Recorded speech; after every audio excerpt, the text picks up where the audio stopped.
Welcome friends once again to classy classes. आज हम previous lecture में जो चीज़ें हमने पढ़ी थी उसके कुछ प्रैक्टिस क्वेश्चंस बनाएंगे। As well as I request you to, आप जिस टॉपिक्स पे कुछ बेसिक्स की भी अगर आपको जानकारी चाहिए या किन टॉपिक्स पे आपको कंटेंट चाहिए, आप वो कमेंट्स में फीडबैक दे सकते हैं, कमेंट्स में पुट डाउन कर सकते हैं। सो लास्ट टॉपिक हमने एंड किया था इस स्लाइड के थ्रू, जिसमें dark energy and dark matter को हमने कंक्लूड किया था और देखा था से यूनिवर्स का expansion as well as binding में हेल्प करता है। तो today we'll practice few question just for getting a thing hold of the things. तो दो क्वेश्चन है उसमें से कुछ एक क्वेश्चन आई थिंक यूपीएससी में भी आ रखा था। तो पहला क्वेश्चन हम देखते हैं। पहला क्वेश्चन है, with reference to dark energy, dark matter and dark matter, consider the following statement. Number one, majority of the universe is dark matter. Number two, dark matter attracts and holds galaxies together. तो आपको सही option choose करना है। Statement one only, statement two only, both one and two, and option D यहाँ पे miss हो गया, तो option D will be neither one nor two. So again very straightforward question, you can take a minute to think an answer. So आप pause कर सकते हैं video और आंसर कर सकते हैं। नाउ मैं इसको डिस्कस कर रहा हूँ। ये पहला स्टेटमेंट है, majority of the universe is dark matter. तो हमने देखा था relative percentages, dark matter is around 27%, whereas dark energy is 68%। So statement one stands wrong. तो जैसे मैंने कहा था कि बेसिक्स का अगर थोड़ा सा भी इन डिफिकल्ट टॉपिक्स में थोड़ा सा भी आपको आइडिया, तो you will be able to solve the question. Second statement, dark matter attracts and holds the galaxies together. Okay see, अगर आपने एक स्टेटमेंट वो कर लिया, आइडेंटिफाई कर लिया कि दैट इज़ रॉन्ग, तो you can eliminate that statement, right. तो it's like both one and two भी नहीं हो सकता, अभी तो हमने देखा नहीं हो, हाँ at least both one and two तो नहीं हो सकता, तो you can cut this option as well as you can cut, बस ये रॉन्ग हो गया, very easy. And second statement पढ़ते हैं, the dark matter attracts and holds galaxies together. This statement is true, we saw that dark matter जो क्या है वो कॉस्मिक सीमेंट है, गैलेक्सीज को एक साथ अट्रैक्ट करके रखता है, बाइंड करके रखता है। Statement two stands corrected, which means your answer is two. बहुत ईजी क्वेश्चन होंगे। Again we move to the next question. Draw, consider the following statements. Number one, dark matter comprises the most part of the universe. Second, dark matter has never been observed directly. Third, dark energy is one of the factors causing the expansion of the universe. Which of the following statements given above are correct? One by one देखते हैं, आप pause कर सकते हैं, can answer comments में आप answer भी put down कर सकते हैं। Number one, dark matter comprises most part of the, ये सेम प्रीवियस क्वेश्चन की तरह ही स्टेटमेंट उन्होंने दिया जो कि गलत है, राइट। तो statement one is eliminated. Statement जिसमें भी वन होगा हम उसको एलिमिनेट कर सकते हैं, तो आपके पास आंसर्स तो पहले से ही आ सकते है ना। ये तो स्टेटमेंट गलत हो गया, ये स्टेटमेंट गलत हो गया, तो ये आंसर का तो पार्ट बन नहीं सकता, तो इट गेट्स एलिमिनेटेड। तो answer is B. Still to get a hold और क्रॉस चेक करने के लिए हमें दो स्टेटमेंट्स रीड कर लेना चाहिए, just to be on the safer side. Dark matter has never been observe directly, true. हमने अब तक पढ़ा ना कि इनडायरेक्टली ऑब्जर्व किया गया, अदरवाइज डार्क क्यों बोलते। अगर ऑब्जर्व ही कर लिया होता डायरेक्टली, डार्क क्यों बोलते। डार्क मतलब मिस्टीरियस, नहीं ऑब्जर्व हुआ, डायरेक्टली ऑब्जर्व कभी नहीं हुआ है। Dark energy, third statement is dark energy is one of the factors causing the expansion of the universe, that's also true. हमने पढ़ा डार्क मैटर कॉस्मिक सीमेंट है और डार्क एनर्जी एक्सपेंशन कर रहा है क्योंकि रिपल्सिव फोर्स है, anti anti repulse anti gravity force है, right. So both statement 2 and 3 are correct, which is why state option B is your correct answer. है ना, बहुत आसान है, अगर आप थोड़ा सा भी बेसिक्स के ऐड रखते हैं आप बहुत आसान से इसको सॉल्व कर सकते हैं। Move to the next. तो मैंने कहा था कि will begin with electromagnetic spectrum और इलेक्ट्रोमैग्नेटिक वेव्स। तो उसके इलेक्ट्रोमैग्नेटिक स्पेक्ट्रम को समझने के लिए हमें इलेक्ट्रोमैग्नेटिक वेव्स को समझना बहुत ज़रूरी है। तो एज द नेम सजेस्ट, ये आपको, मैं ये मान के चल रहा हूँ कि आपको बेसिक्स ऑफ वेव पता है, जो कि बेसिक साइंस जो कि सिलेबस का पार्ट है उसमें आप पढ़ेंगे। अगर आपको लगता है कि उस पर मैं छोटा सा लेक्चर बनाऊँ तो आप कमेंट्स में पुट डाउन करिएगा। स्टिल मैं आपको कोशिश करूँगा इसी इसी स्लाइड के थ्रू बहुत कुछ वेव्स के बारे में बता दूँ। Okay, so let's make us, आप सब ने वेव तो देखी होगी, एटलीस्ट समंदर की वेव तो देखी होगी। तो हम लोग टेक्निकल टर्म्स में देखें तो कुछ पैरामीटर्स होते हैं जिसके बेसिस पे एक वेव को क्लासीफाई किया जाता है। एंड जनरली मैं एक जनरल वेव का वो बना रहा हूँ diagram, it's called a sinusoidal wave. तो कुछ पैरामीटर्स होते हैं, जैसे कि वेव ये जो हाइट होती है या ये जो हाइट होती है इसको बोलते हैं वेव का एम्पलीट्यूड, जीरो लेवल या मीन लेवल से ये हाइट कितनी है, इसको wave height is known as amplitude. Whereas the distance between two successive tops और bottoms is called your wave length और lambda, denoted by lambda, right. आप top को मेजर कर सकते, दो सक्सेसिव टॉप्स के बीच का डिस्टेंस, दो सक्सेसिव बॉटम्स के बीच का, ये भी मेजर, दैट्स कॉल्ड लैम्डा। और वेव लेंथ, वेव की लेंथ कितनी, के बाद वेव रिपीट होती है, so that's your wave length. And जिस विद इन अ सेकेंड ये वेव कितनी बार मूव कर रही है, what is the number of times this wave oscillates और vibrates moves is called your frequency, right. Frequency, ये तीन पैरामीटर्स किसी भी वेव को समझने के लिए बहुत एसेंशियल हैं। So just also in this case of electromagnetic wave ये तीन पैरामीटर्स ही डिसाइड करेंगी, ओके। इसके पहले हमें ये समझना पड़ेगा कि इलेक्ट्रोमैग्नेटिक वेव बनती कैसे है, ओके। सो जैसे साउंड भी एक तरह की वेव है, लेकिन साउंड का ट्रैवलिंग या मीडियम ऑफ प्रोपगेशन वो अलग होता है, वो कंप्रेशन और रेयर फैक्शन के थ्रू ट्रैवल करती है, राइट। ये ऑसिलेशंस की थ्रू ट्रैवल करती है।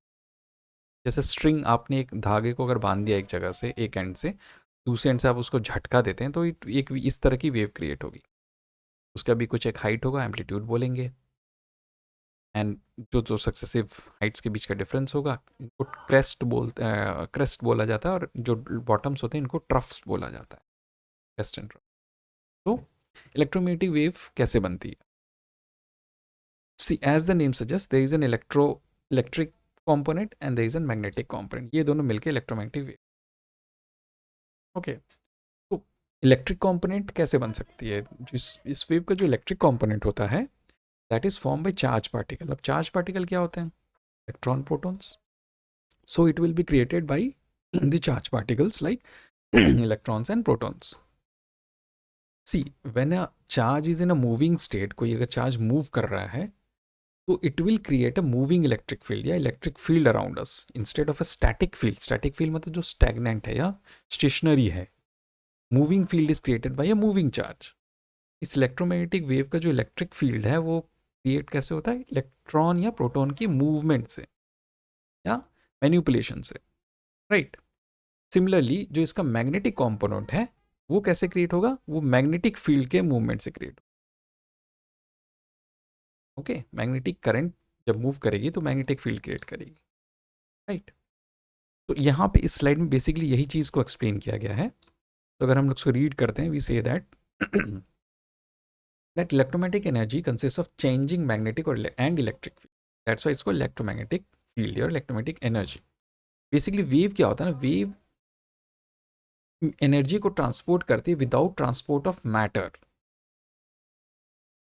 वेव जिस पार्टिकल से बना हुआ है ना, उस वो पार्टिकल एनर्जी क्रिएट करते हैं, वो पार्टिकल्स बस ऊपर नीचे वाइब्रेट कर रहे होते हैं इस केस में, but actually it's not the particle moving like this, the particle is just oscillating at its place, ऊपर नीचे मूव करें पर एनर्जी ट्रांसमिट करते हैं इस डायरेक्शन,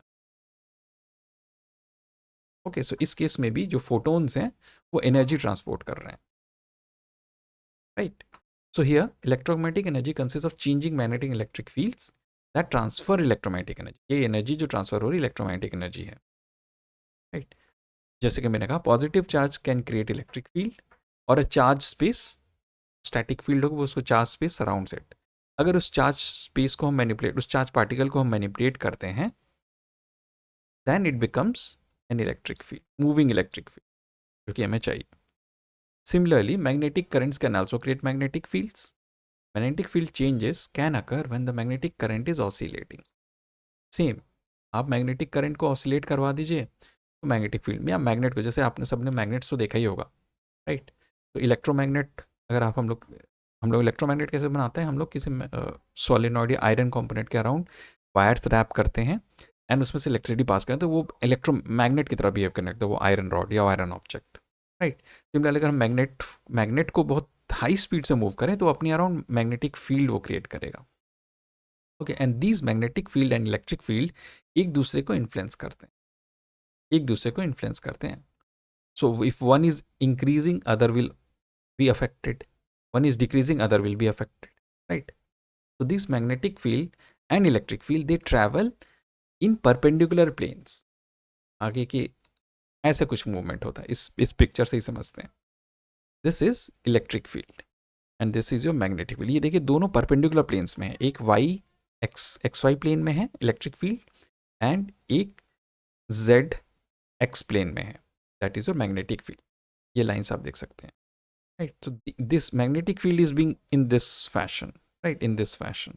इस वे में ऑसिलेट कर रही है, इलेक्ट्रिक फील्ड इस प्लेन में ऑसिलेट कर रही है, बट वेव इस डायरेक्शन में मूव कर रही है. जो इलेक्ट्रोमैग्नेटिक वेव है, this is moving in this direction. Okay, so that's how electromagnetic wave moves. Okay. तो इसको बोलते हैं पोलराइज अलाइनमेंट. जो अलाइनमेंट हमने यहाँ पे देखा ना, ये पोलराइज अलाइनमेंट है. एक दूसरे के परपेंडिकुलर प्लेन्स में दोनों मूव, जो अलाइनमेंट है दोनों की, उनको बोला जाएगा पोलराइज्ड अलाइनमेंट.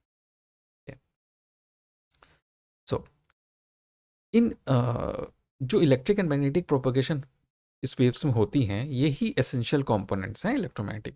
किसी भी इलेक्ट्रोमैग्नेटिक वेव के लिए इलेक्ट्रिक एंड मैग्नेटिक फील्ड का प्रोपगेशन ज़रूरी है. एंड दो both of these should be in polarized या perpendicular planes. A changing magnetic field can cause a changing electric field. जैसे मैंने कहा, अगर आप इलेक्ट्रॉन को लेके घुमा दीजिएगा तो इलेक्ट्रिक फील्ड तो चेंज कर रहा है, but that electric field is going to change the associated magnetic field. तो as a and it is true for vice versa, which can cause a changing magnetic field and so on. It means vice versa. तो ऐसे क्या होगा, chain reaction हो जाएगा. This is results in a chain reaction and together these fields oscillate perpendicular to one another and create transverse electromagnetic waves. Right, transverse इसको बोलते हैं. ये मूवमेंट जो है, जो वेव की मूवमेंट है, वो इन दोनों के परपेंडिकुलर है, तो it's called transverse wave. Right, it's not in the direction of the electric field और the magnetic, so it's called transverse wave. Right, so this is about the basics of electromagnetic wave. ये ज़रूरी है हमें electromagnetic spectrum को समझने के लिए. Right, अब आते हैं इलेक्ट्रोमैग्नेटिक स्पेक्ट्रम क्या है. हमने इलेक्ट्रोमैग्नेटिक वेव देख लिया. राइट, तो इलेक्ट्रोमैग्नेटिक स्पेक्ट्रम वर्ड से हम क्या समझते हैं कि जो विड्थ है, जो रेंज ऑफ फ्रीक्वेंसीज हैं जो इस वेव को डिफाइन करती हैं, that's called the electromagnetic spectrum. Right, मतलब बेसिकली इलेक्ट्रोमैग्नेटिक वेव्स के अंदर बहुत सारी फ्रीक्वेंसीज आती हैं. उनमें में से एक फ्रीक्वेंसी है विजिबल लाइट की, जो हम लोग देखते हैं. 350 से 700 नैनोमीटर्स इज विजिबल लाइट. अभी हम लोग उसको आगे देखेंगे. तो electromagnetic spectrum is nothing but the range of frequencies of electromagnetic waves और range of wavelengths of electromagnetic. Right, अब इसका सिग्निफिकेंस, क्यों हम लोग इस चीज़ को पढ़ रहे हैं, इसका सिग्निफिकेंस देखिए मॉडर्न वर्ल्ड में कितना ज़्यादा है.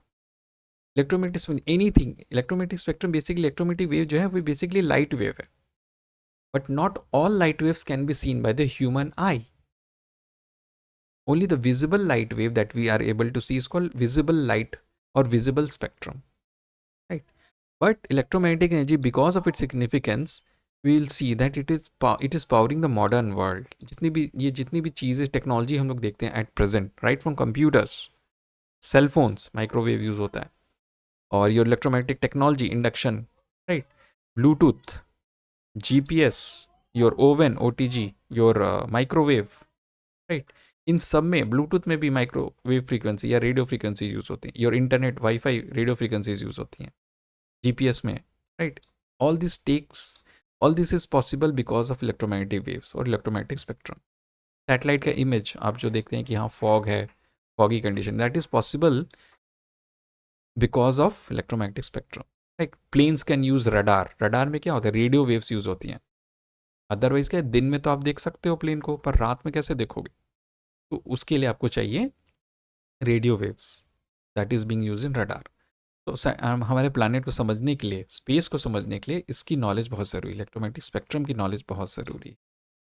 ओके, रेयर्स ये बहुत सेम है कि इलेक्ट्रोमैग्नेटिक एनर्जी कैसे ट्रैवल करती है, इलेक्ट्रोमैग्नेटिक वेव के फॉर्म में ट्रैवल करती है, जिनका वेवलेंथ बहुत वैरी करता है. जैसे हमने कहा ना, it's a range of wavelengths, जिसमें रेडियो वेव्स भी आते हैं. रेडियो वेव्स भी एक तरह की इलेक्ट्रोमैग्नेटिक वेव्स हैं, गामा रेज भी एक तरह की इलेक्ट्रोमैग्नेटिक वेव्स हैं, बट रेडियो वेव्स का वेवलेंथ बहुत बड़ा होता है, गामा रेज का वेवलेंथ बहुत छोटा होता है, शॉर्टेस्ट होता है इलेक्ट्रोमैग्नेटिक स्पेक्ट्रम में अगर देखें तो, और इनका सबसे बड़ा। जैसे मैंने कहा कि human I can detect only a small portion of this spectrum, जिसको हम लोग विजिबल लाइट बोलते हैं। इसकी भी वेवलेंथ अराउंड 350 टू 700 नैनोमीटर्स है। ओके, तो ये जो क्लासिफिकेशन हमने की डिपेंडिंग ऑन द वेवलेंथ या depending on the frequency of the electromagnetic waves, इसको ही बोला जाता है इलेक्ट्रोमैग्नेटिक स्पेक्ट्रम। बेसिकली आपने क्या किया, इन वेवलेंथ्स को एक ऑर्डर में अरेंज कर दिया, असेंडिंग ऑर्डर या descending order of the wavelength और फ्रीक्वेंसी, और नाम दे दिया electromagnetic spectrum. So electromagnetic spectrum basically describes all kinds of light, visible or invisible to the human eye, right? ठीक है।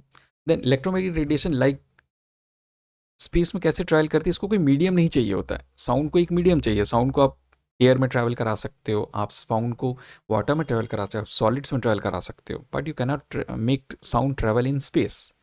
बिग बैंग की आवाज़ नहीं आएगी, पर बिग बैंग की रोशनी ज़रूर आएगी, आई, राइट। अभी वो रोशनी हमें देखने को मिली, जैसे लाइक जो इतने बिलियन साल पहले हुआ इवेंट, उसकी रोशनी से थ्रू हमने पहचाना, उसकी आवाज़ नहीं है। पटाखा फोड़ते तो उसकी आवाज़ आती है, राइट। पहले लाइट आती है ऑब्वियसली, पर फिर आवाज़ आती है। पर आवाज़ क्यों आती है? Because sound can travel in the air medium, but space जो है वो तो वैक्यूम है। So there it can not, the sound can not travel. Big bang में जो साउंड होगा वो ट्रैवल नहीं कर सकता, क्योंकि उसके पास मीडियम ही नहीं है ट्रैवल करने का। But that light will travel, and light as you all know travels at the speed of light 3 lakh kilometres per second. ये इलेक्ट्रोमैग्नेटिक वेव की स्पीड होती है। Speed of light is basically the speed of electromagnetic wave. मतलब वो radio wave हो, मतलब वो gamma ray हो, सबकी स्पीड सेम रहेगी, right. That's the constant. Wavelength, इसका मतलब है कि जो हमने एक बेसिक साइंस का इक्वेशन होता है, speed is your lambda into F. मतलब क्या है, स्पीड जो है वो, ये सी इज स्पीड ऑफ लाइट, ये कांस्टेंट है क्योंकि हमें पता है 3 लाख किलोमीटर पर सेकंड, ये तो चेंज नहीं होगी। अब रेडियो वेव ले लो, चाहे गामा वेव, गामा रेज ले लो, एक्स रेज ले लो, विजिबल लाइट ले लो, ये फिक्स है 3 लाख किलोमीटर पर सेकंड। तो क्या चेंज हो सकता है अगर ये दो चीज़ का प्रोडक्ट है? तो या तो वेवलेंथ चेंज होगी या तो फ्रीक्वेंसी। तो वेवलेंथ या तो फ्रीक्वेंसी, बेसिकली ये दोनों। अगर हम रेडियो वेव की बात करें तो बहुत बड़ा होता है वेवलेंथ इनका, तो ऑब्वियसली फ्रीक्वेंसी कम हो जाएगी। वहीं गामा रेज की बात करें तो बहुत छोटा होता है वेवलेंथ, तो फ्रीक्वेंसी जो है इन अकॉर्डिंगली इनकी ज़्यादा हो जाएगी, right. Wavelength is small, frequency will be large. If wavelength is large, frequency will be small, right? So that's how electromagnetic spectrum is arranged. Okay, so इसमें we'll see that electromagnetic spectrum consists of gamma rays, X rays, ultraviolet rays, your visible light, then your infrared radiation, then your microwaves, then your radio waves. इनमें जो ये parts लिखे हैं, radio waves, microwaves, infrared, ultraviolet, X rays, gamma rays, ये imperceptible to human eyes. मतलब ये हम लोग human can not perceive them, हम इनको नहीं देख सकते। रेडियो वेव्स को देख सकते हैं रडार से, जो जो वेव्स आती हैं, नहीं। हम लोग से विजिबल लाइट, स्पेक्ट्रम का जो विजिबल पार्ट है उसको हम लोग देख सकते हैं। And like I said, gamma rays के पास हाईएस्ट एनर्जी होती है, क्योंकि इनकी हाईएस्ट फ्रीक्वेंसी, जितनी ज़्यादा फ्रीक्वेंसी होगी किसी चीज़ की, उसकी इतनी ज़्यादा एनर्जी होगी। ऐसा समझिए, आप बॉल को एक दीवार पे मार रहे हो, और जितनी तेज़ी से आप मारोगे, मतलब जितनी ज़्यादा बार, 1 सेकंड के अंदर, 2 सेकंड के अंदर आपने 4 बार बॉल मार दी, फ्रीक्वेंसी ज़्यादा होगी तो उसकी एनर्जी भी ज़्यादा होगी, इम्पैक्ट ज़्यादा करेगा वो, है ना। बॉल पे बहुत ज़्यादा इम्पैक्ट करेगा। और जिसकी फ्रीक्वेंसी कम होगी उसकी एनर्जी कम हो जाएगी, राइट। एंड फ्रीक्वेंसी अगर कम है तो वेवलेंथ ज़्यादा होगा, और इन फ्रीक्वेंसी अगर हाई है तो वेवलेंथ कम। इनवर्स रिलेशनशिप यहाँ से क्लियर आपको हो जाए, right. Lambda is inversely proportional to F, और F frequency is inversely proportional to wavelength. So that's about your electromagnetic spectrum. This is how the electromagnetic wave propagates.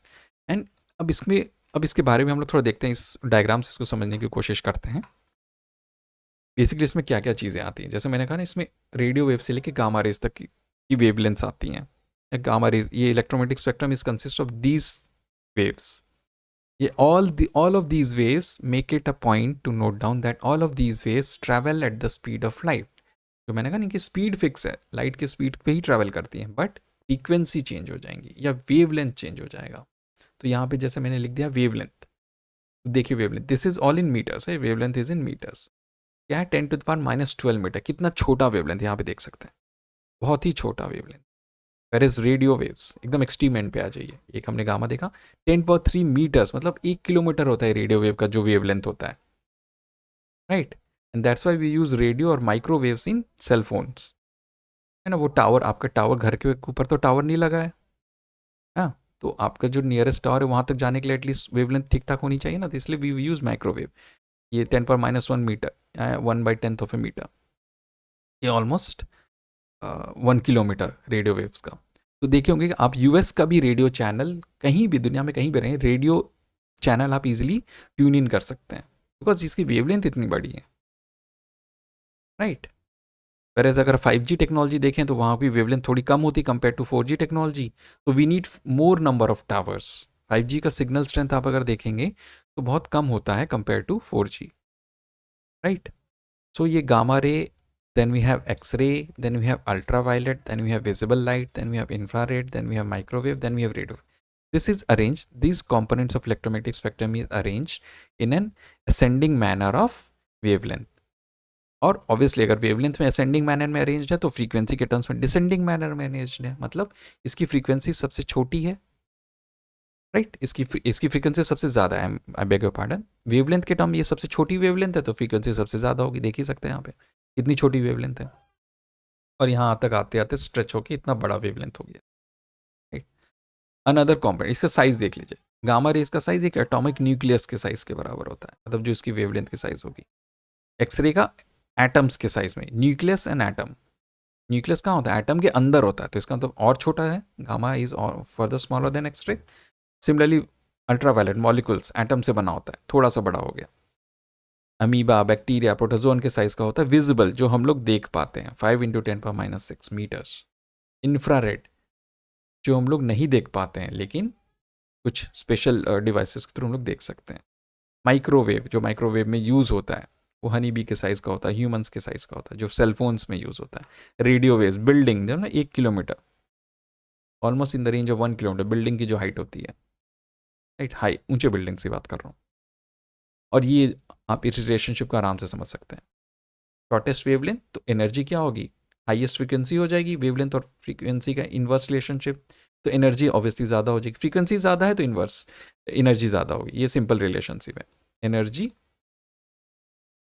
Is directly proportional to frequency, right. Frequency ज़्यादा, energy ज़्यादा, और wavelength कम। Short wavelength gamma ray का सबसे shortest wavelength है तो obviously energy ज़्यादा, frequency ज़्यादा। एंड रेडियो वेव्स का उसी तरह से, अगर वेवलेंथ सबसे बड़ी है तो एनर्जी कम, फ्रीक्वेंसी भी कम। बस इन दोनों एक्सट्रीम्स को याद रखिए, आप आराम से इस ऑर्डर को याद रख सकते हैं। 2 बार मेरे साथ दोहराएंगे आपको याद हो जाएगा। तो आप बोलेंगे gamma ray, X ray, ultraviolet, visible, infrared, microwave, radio waves in the order of increasing wavelength, right. सबसे शक्तिशाली इन टर्म्स ऑफ एनर्जी, सबसे पावरफुल गामा रेज। इससे हम इसका यूज़ भी देखेंगे कैसे, because of its high energy, high intensity, where ये क्या क्या जगह एप्लीकेशंस में लाया जा सकता है। सिमिलरली रेडियो वेव्स, बड़ी फ्रीक्वेंसी कहाँ कहाँ एप्लीकेशंस में लाया जा सकता है, राइट। हमें तो सब चीज़ से फ़ायदा उठाना, हमें एक्सरे से भी फ़ायदा उठाना, हमें गामा रे से भी फ़ायदा उठाना, हमें अल्ट्रावायलेट भी यूज़ करना है, राइट। वाटर प्यूरिफिकेशन में यूज़ होता है, राइट। विजिबल भी हम लोग देख ही पा रहे हैं इसके because of visible light. Infrared भी यूज़ करते हैं रात में देखने के लिए, इंफ्रारेड कैमराज आते हैं, इंफ्रारेड गॉगल्स आते हैं। माइक्रोवेव ओवन में यूज़ होता है, सेलफोन में यूज़ होता है। रेडियो वेव्स रेडियो के लिए, कम्युनिकेशन के लिए, रडार में, बहुत सारे यूजेस। एक और पॉइंट जो इसमें नोटेबल है वो है penetrating the earth's atmosphere capacity, मतलब ये वेव्स की atmosphere can they penetrate earth's atmosphere और नॉट।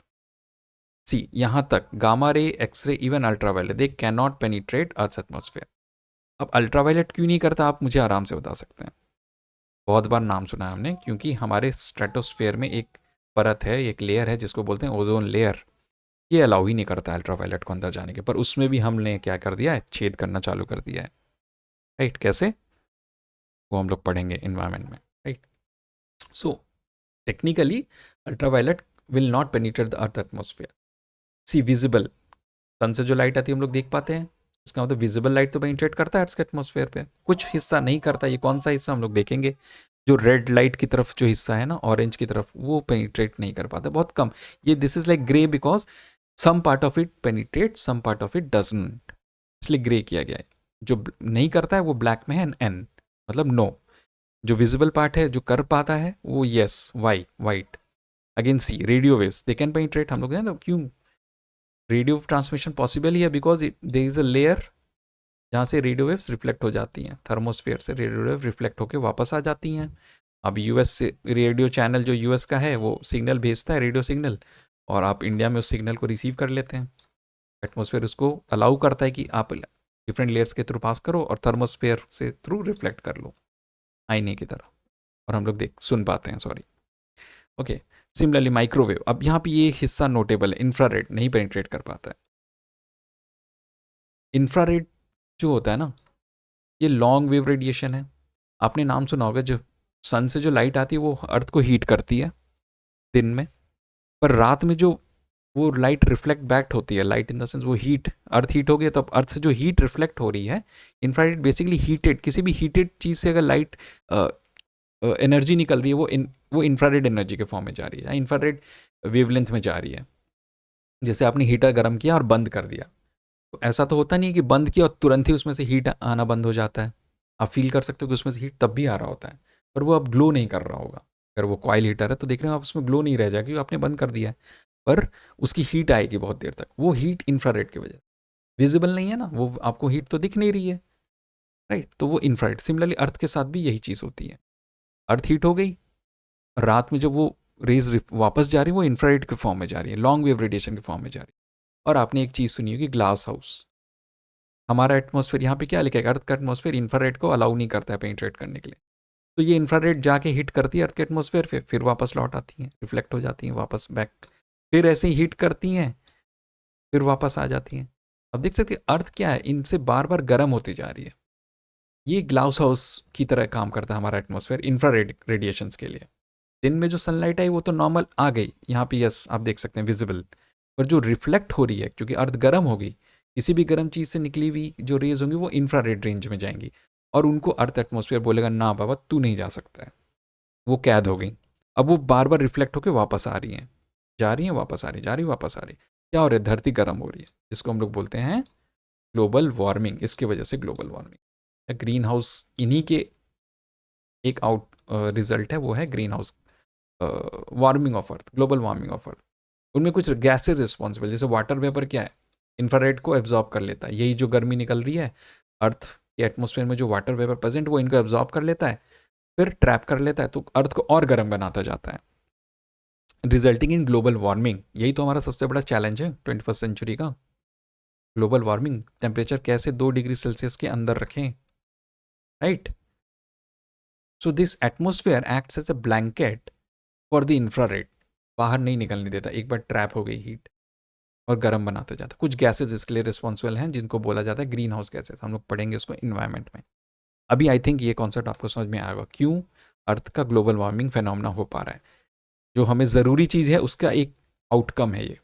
हमें लाइट तो चाहिए सन से, विजिबल लाइट, पर उसका जो एक हीटिंग का इफेक्ट है, हीट होने पे, लैंड हीट होने पे उसको जो रिफ्लेक्ट बैक करता है वो इनविजिबल लाइट के रेंज में नहीं जाके इंफ्रारेड रेंज में जाता है, जिसकी वजह से अर्थ हीट होती है क्योंकि वो ट्रैप हो जाता है। इसको बोलते हैं glass house effect, okay, and resulting in global warming, right.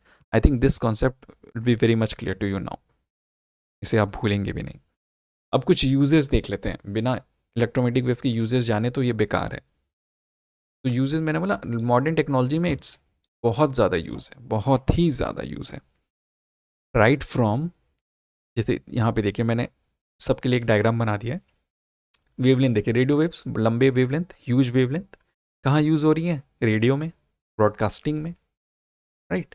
Microwave, microwave नाम से ही है, माइक्रोवेव ओवन में यूज़ होगा, सेलफोन में यूज़ होगा, जो भी 4G 5G 3G 2G ये सारे में क्या यूज़ होगा, microwave should be feed into your brain. कि हम जो कोई कल से कोई किसी ने पूछ लिया कि ये बताओ कि फ़ोन में कौन सी वेव्स यूज़ हो रही हैं, तो माइक्रोवेव।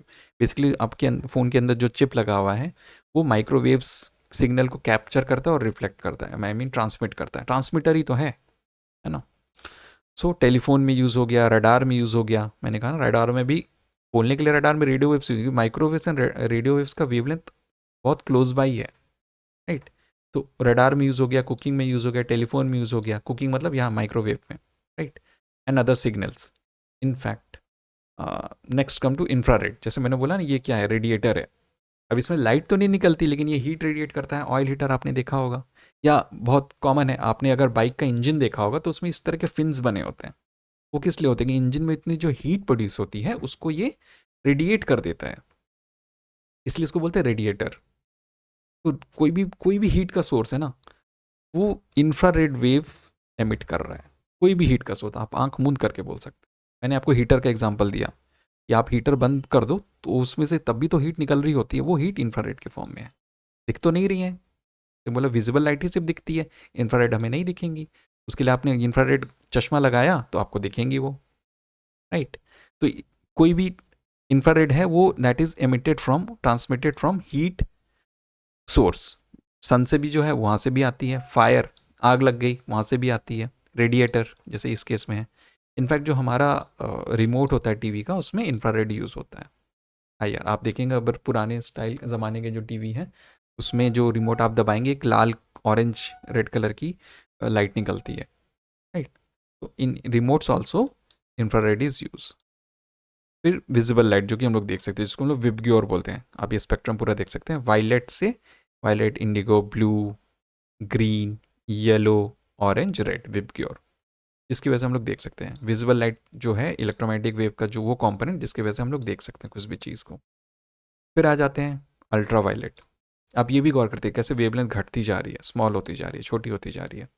अल्ट्रा वायलेट ये चश्मा, राइट, जो देखा होगा आपने, जो ब्लू, थोड़ा सा ब्लूइश टिंच होता है इसमें, राइट। कहाँ यूज़ होता है, फ्लोरेसेंट ट्यूब्स में, वाटर फिल्ट्रेशन में, राइट।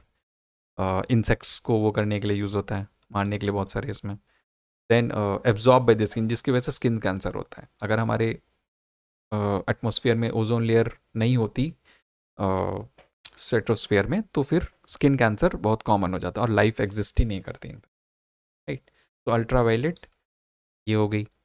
देन एक्सरेज बहुत कॉमन है, सब जानते हैं एक्सरे, इस तरह का एक्सरेज देखा होगा आपने, कराया भी होगा इनफैक्ट फ्रैक्चर, क्योंकि ये एक्सरेज जो था हाई एनर्जी। अब देखिए यहाँ पे वेवलेंथ इतनी छोटी हो गई तो इसकी एनर्जी बढ़ गई, जो रिलेशनशिप है उसके हिसाब से देखें तो क्या होता है, हम लोग इंटरनल स्ट्रक्चर आइडेंटिफाई करने में इफेक्ट है कि नहीं, कोई मेटल में देखे हैं कि नहीं। जैसे आपने अगर स्कैनर देखा होगा जो एयरपोर्ट्स या रेलवे स्टेशन या मेट्रोज में होते हैं, वो क्या स्कैनर होता है, वो बेसिकली एक्सरे स्कैनर होता है, राइट। एक्सरे स्कैनर होता है। कुछ केस में ये लोग अल्ट्रावायलेट स्कैनर भी रखते हैं, हालांकि mostly it is X ray scanner. तो उससे उनको दिख जाता है क्या है उस बैग के अंदर, है ना, उस बैग के अंदर क्या है, कोई मतलब जो बैंड सब्सटेंसेस वैसे तो नहीं है। तो this is use to view inside of bodies and objects, okay. And lastly gamma rays, the most powerful, the most energetic of all the electromagnetic spectrum.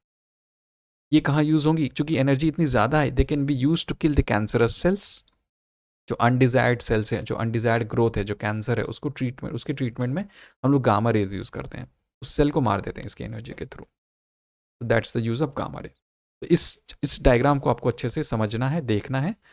जो जानकारी बताएगी उसको समझते हुए इसको आप समझेंगे तो आपको याद रहेगा, okay. So that will be all for today. एक बहुत शॉर्ट लेक्चर है, इसके बाद हम लोग इसके आगे पढ़ेंगे।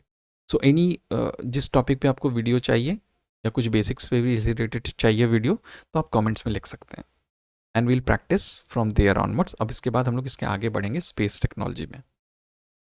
Thank you.